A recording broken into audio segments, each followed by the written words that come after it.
ध्येयं सदा परिभवग्नमभीष्टदोहम् तीर्थास्पदं शिवविरञ्चिनुतं शरण्यं भृत्यार्तिहं प्रणतपालभवाब्धिपोतं वन्दे महापुरुषते चरणारविन्दम्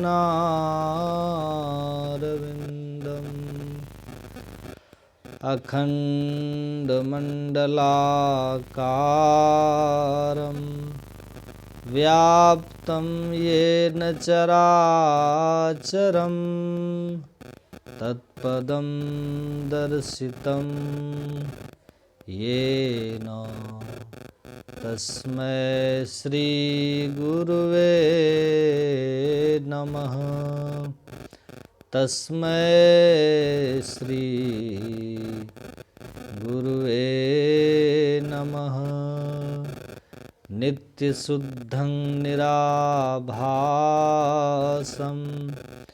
निराकारं निरञ्जनं नित्यबोधं चिदानन्दं गुरुं ब्रह्मं नमाम्यहम्। बोलिए प्रेम से श्री सद्गुरु महाराज की जय। श्री सद्गुरु,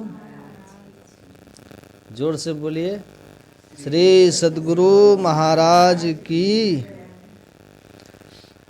आज क्या है? आज क्या है जी? भाई दूज है ना। क्यों मनाते हैं भाई दूज? सुनो, कहानी सुनो। भाई दूज क्यों मनाते हैं? आज भाई दूज है ना, इसलिए मैं सुना रहा हूँ, आप लोग ध्यान से सुनिएगा। श्री यमराज को, यमराज जानते हैं ना, यमराज और यमुना जी दोनों भाई बहन है। कौन है? हाँ, कौन कौन? यमराज और यमुना दोनों भाई बहन है। सुनना, यमराज को श्राप हुआ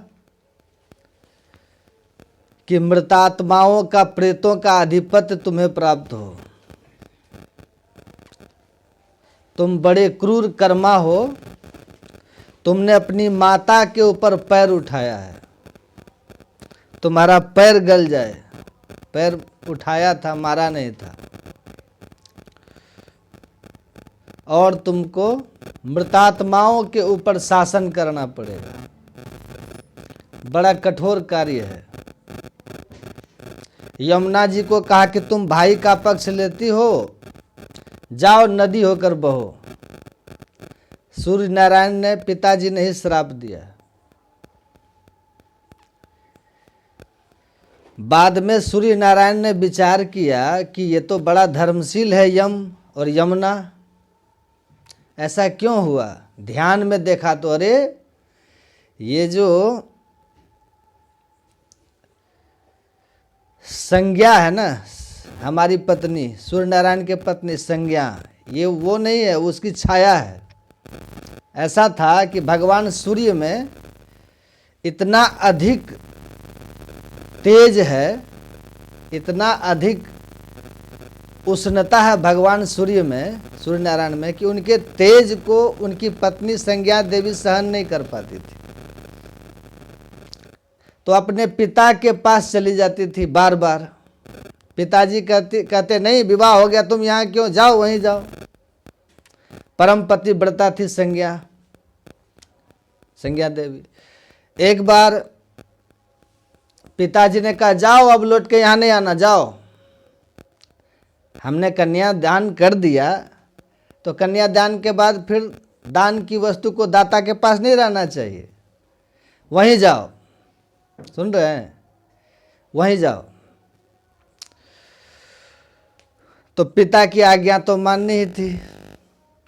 संज्ञा देवी आ गई अपने सूर्य नारायण भगवान के पास, अपनी छाया को ही अपने स्वरूप में संज्ञा ने अपनी छाया को ही सूर्य भगवान की सेवा में छोड़ दिया और स्वयं तप करने चली गई संज्ञा देवी। माने हम इतना तप से शक्ति अर्जित कर लें कि सूर्य के तेज को हम सह सकें।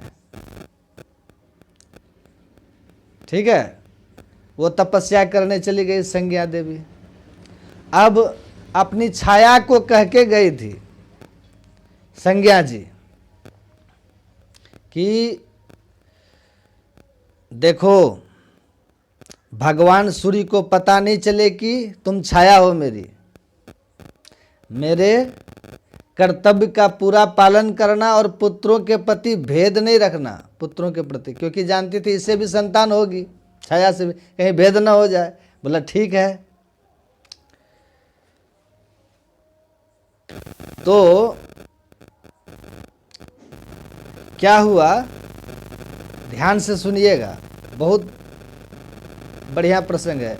यद्यपि संज्ञा और संज्ञा की छाया में क्या भेद है? सीता जी की छाया वो प्रतिबिंब संज्ञा थी, छाया, लेकिन संज्ञा के गर्भ से, सुनिएगा ध्यान से, शनैश्चर का जन्म हुआ, शनैश्चर का, और छाया मार्तंड संभूतम, छाया के गर्भ से जन्म हुआ। और इधर संज्ञा के द्वारा यमराज और यमुना जी का भी जन्म हुआ था, और बड़वा के द्वारा अश्वनी कुमारों का जन्म हुआ था, है ना। वैवस्वत मनु का भी जन्म भी छाया से ही हुआ था, समझे, वैवस्वत मनु। तो अपने पुत्रों पे लाड़ प्यार ज्यादा करती थी छाया देवी, इनको डांटती धपटती थी। यमराज को गुस्सा आ गया कि बिना अपराध किए तू पीटती है, नाराज होती है। तो उसने, बालक तो थे ही, पैर उठा दिया, क्रोध में प्रहार नहीं किया, खाली पैर उठा दिया। अरे छोटे बच्चे हाथ पैर उठा ही देते हैं ना। छाया ने कहा जा, तेरा पैर गल के गिर जाए, कीड़े लेके चले जाए। सुन रहे हैं, माता के ऊपर पैर उठाया। तो सूर्य से शिकायत कर दी। सूर्य नारायण ने यमराज को श्राप दिया।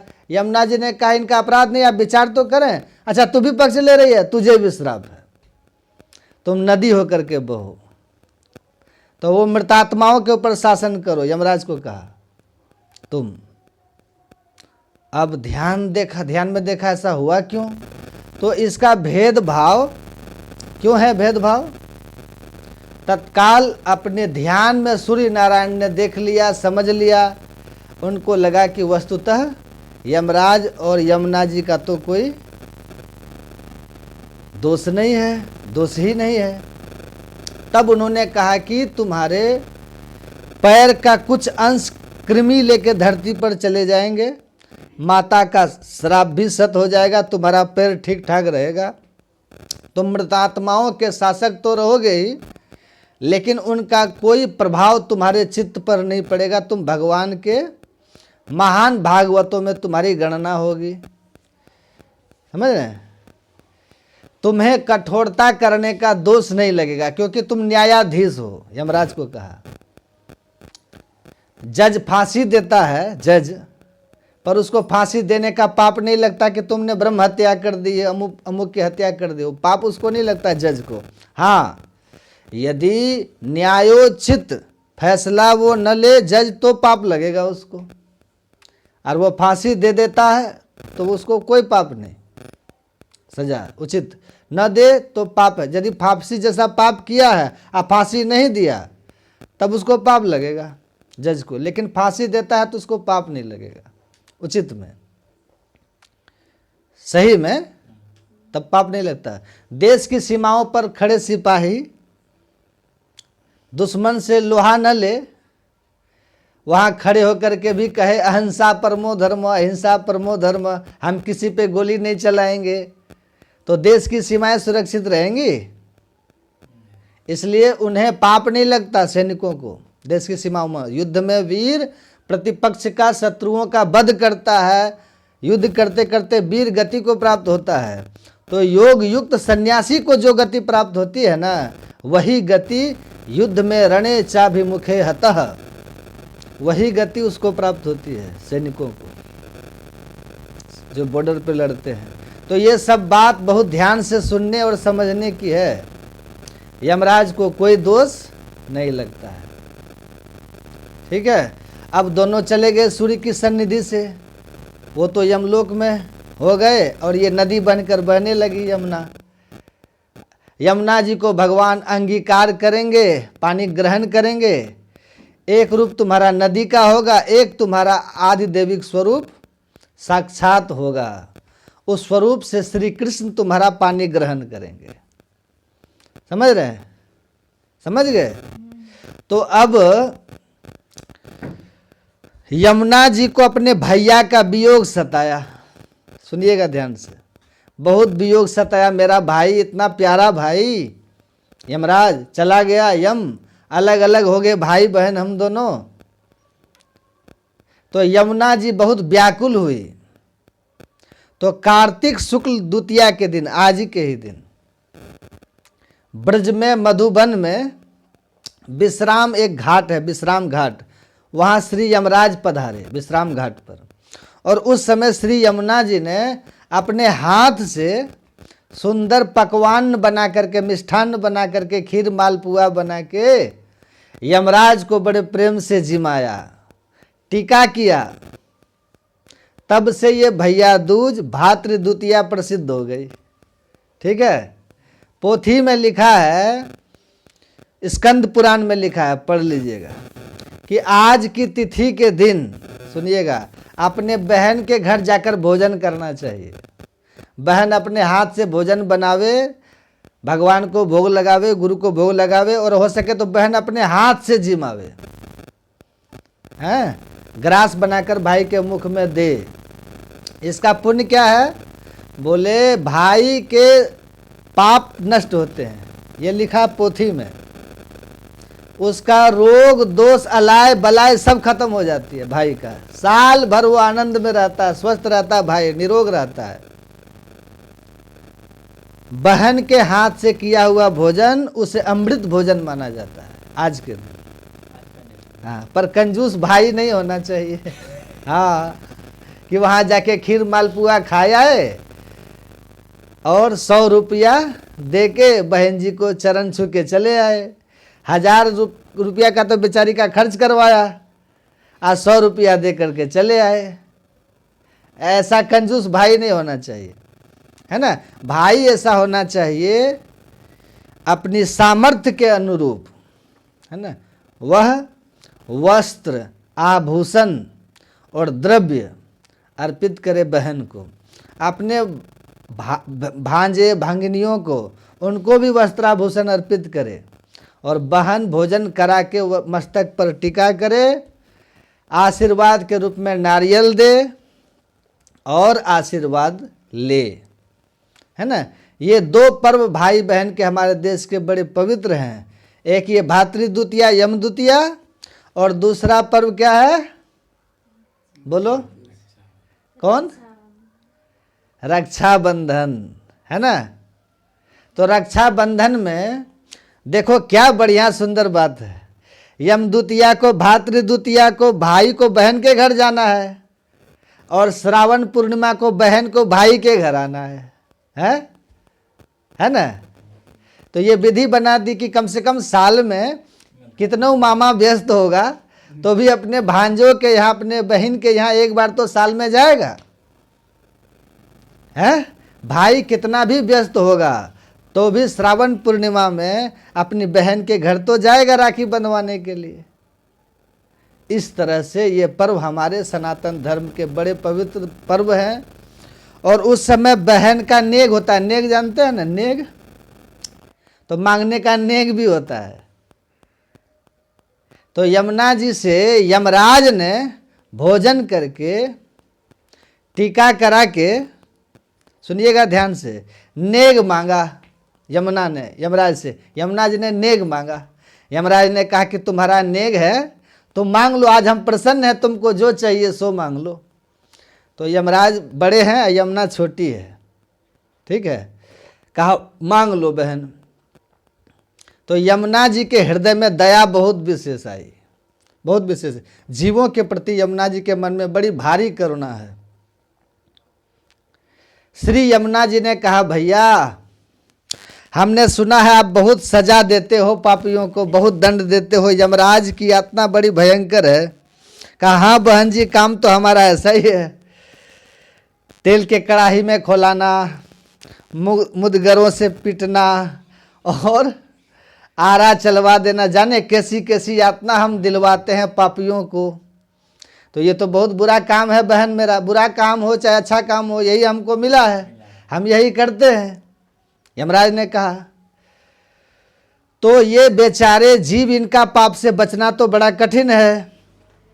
तो आप यदि हमें कुछ देना ही चाहते हैं भैया, हमारे मुंह मांगा नेग, तो मेरी धारा जहां से आरंभ हुई है और जहां तक है प्रयाग तक, वहां तक कोई भी जीव एक बार जीवन में स्नान कर ले, उसे यमलोक न जाना पड़े, यम यातना से मुक्त हो जाए। यमराज बोले कि बहुत भारी उदारता है बहन जी आप में, जीवन में एक बार स्नान कर ले और वहां से यमुनोत्री से लेकर के प्रयाग तक, तो हमारा यमलोक तो सुना हो जाएगा। फिर इस बहाने लोग पाप से बचेंगे नहीं, पाप में उनकी प्रवृत्ति हो जाएगी, सोचेंगे यमुना जी में नहा लेंगे, हो गया काम अपना, क्या है। तो इसलिए मर्यादा बनी रहे और तुम्हारी मान्यता भी बनी रहे, ऐसा कुछ करो, यमराज ने कहा। तो फिर विचार विमर्श करके भाई बहन, है ना, विचार विमर्श किया भाई बहन ने कि अब क्या किया जाए। तो यमुना जी क्या कहती है सुनिए। यमराज ने कहा तो कि फिर पाप में प्रवृत्ति हो जाएगी, मर्यादा बनी रहनी चाहिए ना, पाप करेंगे और यमुना में नहा लेंगे, तो मर्यादा बनी रहे, ऐसा कुछ करो। तब ये नियम कर दिया गया कि कार्तिक शुक्ल द्वितीया को ब्रजमंडल में जाकर के जो कोई अपनी बहन के साथ मेरे पवित्र जल में गोता, तुम्हारे पवित्र जल में गोता लगाएगा, उसे यमराज के वहाँ नहीं जाना पड़ेगा। बोलिए श्री सद्गुरु महाराज की। और यमुना जी में रोज गोता लगे तो फिर तो करना ही क्या है, जहाँ जहाँ यमुना वह बहे तहाँ तहाँ जम ना आए, है ना, वहाँ वहाँ जम ना आए। अब आप कहेंगे बाबा ये विधि निषेध का ज्ञान ये क्या है, ये जमुना क्या है, सुनिएगा ये है क्या,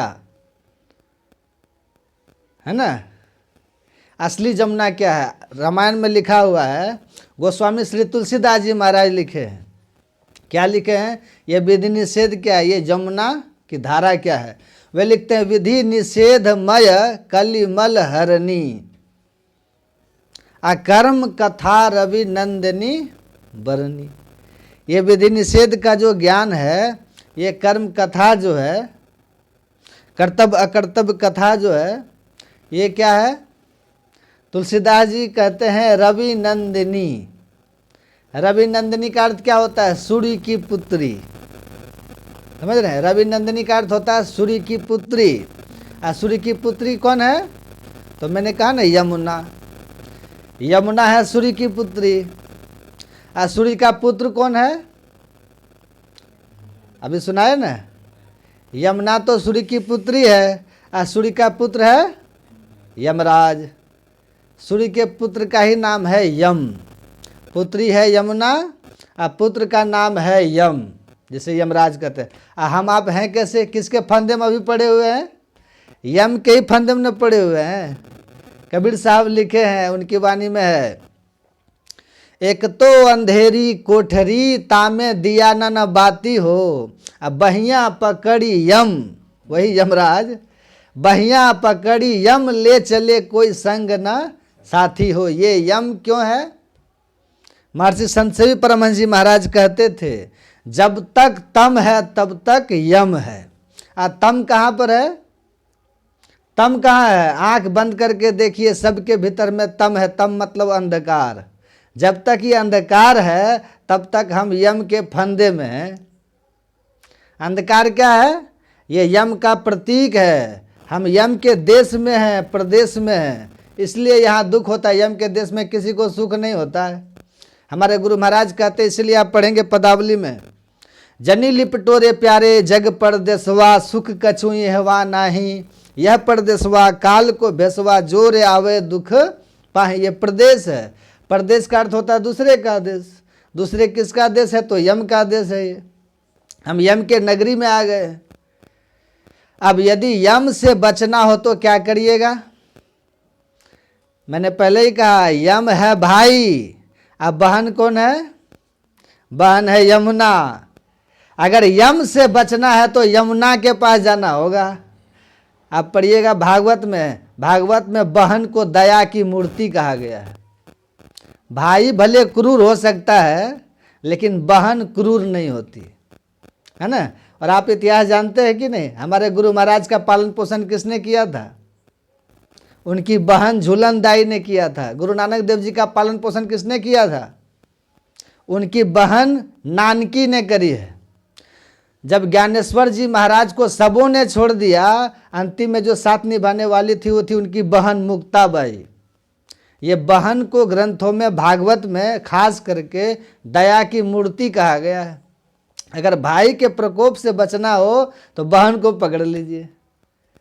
अब भाई कौन है? यम। अगर यम के प्रकोप से बचना है, यम की मार से बचना है, तो उनकी बहन को पकड़िए। बहन कौन है? यमुना। यमुना का मतलब यमुना नदी में जाके नहाते रहिए। यमुना का मतलब होता है वही विधि निषेध मैं कलिमल हरणी, कर्म कथा रवि नंदनी बरणी। ये जो विधि निषेध का ज्ञान है, जो कर्म कथा है, इसको जो ठीक से पकड़ लिया, हमें क्या करना है क्या नहीं करना, इसको जो ठीक से पकड़ लिया है, वही यम से बच पाएंगे। यही है यमुना की धारा। लोग दीक्षा देते हैं, मत चलाते हैं, संप्रदाय चलाते हैं, क्या कहते हैं? सब कुछ खाओ पियो जो मन सो करो। ये सब यम का काल का कलेवा बनेगा जो कहता है। अगर यम से बचना है तो यमुना को पकड़ना होगा। यमुना विधि निषेध का ज्ञान यही है। हमारे गुरु महाराज ने क्लियर कहा। हम लोग रोज पाठ करते हैं, पदावली में लिखा है, रोज पाठ करते हैं। 5 है विधि कर्म, अब 5 है निषिद्ध कर्म। 5 है करने योग्य कर्म, अब 5 है नहीं करने योग्य कर्म। वही यमुना है जो नहीं करना। यम से बचना तो उसी को पकड़ना होगा। क्या है 5 विधि कर्म? हमारे गुरु महाराज कहते हैं, एक ईश्वर पर अचल विश्वास। ये देखिए विधि कर्म है। एक ईश्वर पर अचल विश्वास, पूर्ण भरोसा तथा अपने अंतर में ही उनकी प्राप्ति का दृढ़ निश्चय रखना, है ना। और सत्संग और सदगुरु की निष्कपट सेवा, ये 5 है। ये पांचों काम जो सब दिन करते रहेंगे वो यम के फंदा में कभी नहीं पड़ेंगे। अब 5 निषेध कर्म क्या है? 5 पापों का त्याग। झूठ, चोरी, नशा, हिंसा, व्यभिचार, इन 5 पापों का जो त्याग कर दिए, इन 5 पापों का त्याग करके रहे और ये 5 काम को करे, यही यमुना की धारा है। इतना काम जो करेंगे तो उनको यमराज कुछ नहीं बिगाड़ेगा। वो यमराज के मार से बच जाएंगे, यम से बच जाएंगे। और इसी 5 में जो हमारे गुरु महाराज जी कहते हैं, ईश्वर पर अचल विश्वास, पूर्ण भरोसा तथा अपने अंतर में उनकी प्राप्ति का दृढ़ निश्चय रखना, और सदगुरु की निष्कपट सेवा, सत्संग और दृढ़ ध्यानाभ्यास, है ना। ये ध्यानाभ्यास और सत्संग, ध्यानाभ्यास से क्या होता है? ध्यान जो हम करेंगे तो ध्यान से क्या होगा? आंख बंद करने पर जो घोर अंधकार दिखता है ना, ये अंधकार ही जम की नगरी है। इसी को पाप का पहाड़ भी कहा गया। जहाँ पाप वहीं जम। ये पाप कटेगा कैसे? अंधकार। ऋषि कहते यदि शैल समम पापम विस्तृण बहुयोजनम विद्यते ध्यान योगे नान्यो भेद कदाचन। यदि पहाड़ के समान फैला हुआ पाप हो तो ध्यान योग से वो नष्ट होता है। इसके समान पापों का नष्ट करने वाला कभी कुछ नहीं हुआ। ध्यान करना होगा, पर ध्यान कैसे कीजिएगा? तो सदगुरु से दीक्षा लेकर के कीजिएगा, तब होगा। एक लड़का ने कहा कि बाबा मैं भी ध्यान करता हूँ। तो बाबा ने कहा कि क्या करते हो? अच्छी बात है, करना ही चाहिए। 3 बार रोज ध्यान करना चाहिए, रोज त्रिकाल संध्या करना चाहिए। मुसलमान को देखिए 5 बार वो नमाज पढ़ता है। हम हिंदू तो हिंदू में त्रिकाल संध्या 3 बार करना ही चाहिए। जो त्रिकाल संध्या नहीं करता वो हिंदू नहीं है, कहलाने का कोई अधिकार नहीं है। 3 बार तो ध्यान सबको करना चाहिए, और जो नहीं करता वो वैदिक धर्मावलंबी नहीं है, हिंदू कहलाने का अधिकार उसको नहीं है। अगर हिंदू हैं तो त्रिकाल संध्या जरूर कीजिए। उसने कहा कि बाबा हम भी ध्यान करते हैं। तो बाबा ने कहा अच्छी बात है। तो उसको बाबा ने कहा दीक्षा लिए आप? कहा दीक्षा तो नहीं लिए हैं। तो फिर कैसा ध्यान करते हो जी? कहा कि बस चुकू मुकू बैठ जाते हैं, कपड़ा से मुंह ढक लेते हैं, ध्यान करते हैं। बाबा ने कहा वैसा ध्यान तो बिल्ली भी करते हैं। देखे बिल्ली को ध्यान करते हुए? वो बिल्ली भी ध्यान करती है, पर किसके लिए करती है बिल्ली? बोलो ना। चूहा के लिए करती है, हैं? वो चूहा के लिए करती है। ध्यान तो बगुला भी करता है, देखा आपने? कहा हाँ, किस लिए करता है बगुला ध्यान? कहा मछली के लिए करता है। तो आप भी ध्यान करते हैं, किसके लिए? तो कहता बाबा हम तो दही चूड़ा के लिए ध्यान करते हैं। तो दही चूड़ा वाला ध्यान से जम से बचने वाला नहीं है। अगर जम से बचना चाहते हैं तो जो गुरु जिस तरह से बतला दे, यह करोति सदा ध्यानम आज्ञा पद्मस्य गोपितम, जो आज्ञा चक्र का ध्यान करे, आंख बंद करने के बाद जो घोर अंधकार दिखता है, उसी घोर अंधकार में ही आज्ञा चक्र है। लेकिन वो अपने से पता नहीं चलता, वो गुरु से दीक्षा लेकर के तब पता चलता है किधर है वो, कहाँ देखना है। तब दीक्षा लेकर के जो वहाँ ध्यान करते हैं, बीच में एकदम ठीक मध्य में, नयन कमल तम मांझ, जो मध्य में देखते हैं तो देखते देखते लखत लखत लखी पड़े कटे यम फंद है, जम का फंदा कट जाता है।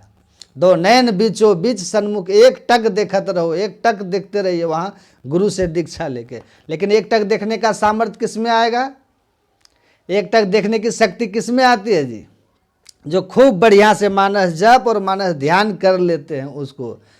हमारे गुरु महाराज इसीलिए कहते हैं गुरु जाप मानस ध्यान मानस कीजिए दृढ़ साध कर, इनका प्रथम अभ्यास कर श्रुत शुद्ध करना चाहिए। इससे क्या होगा?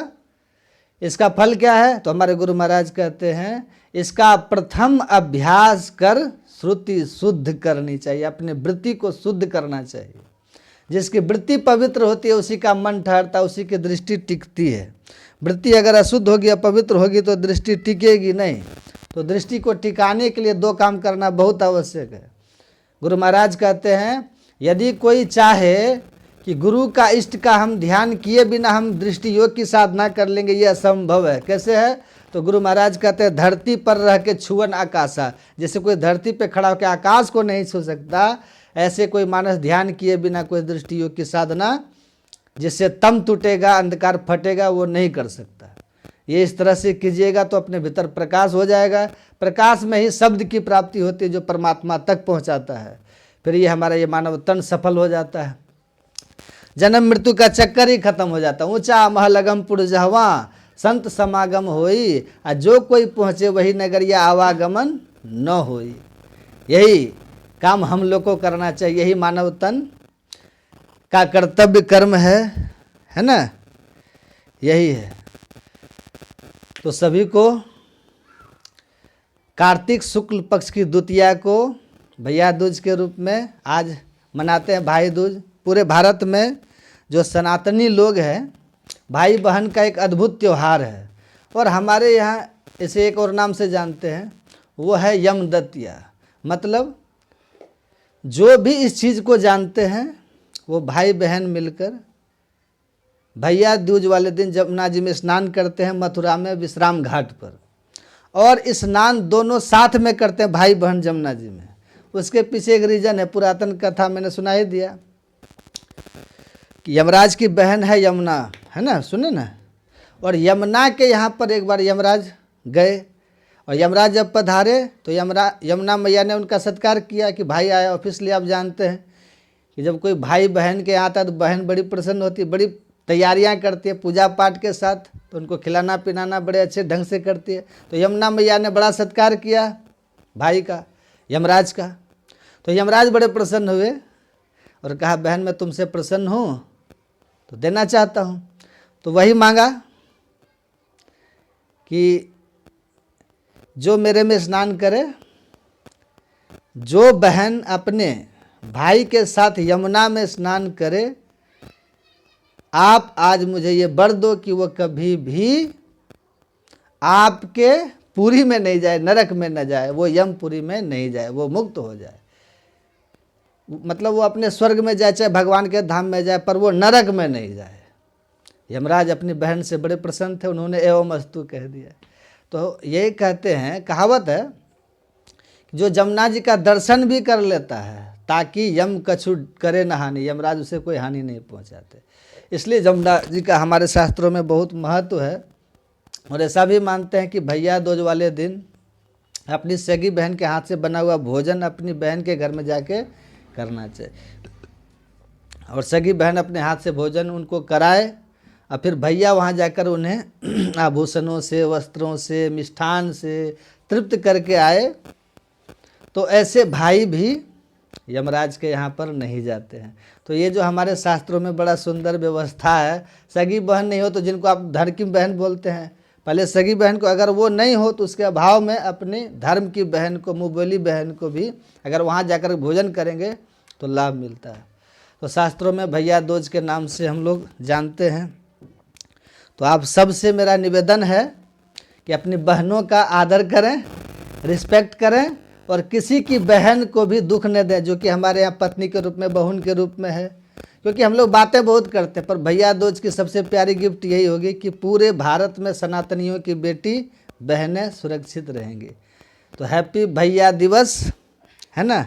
आप सबको श्री सद्गुरु महाराज की जय।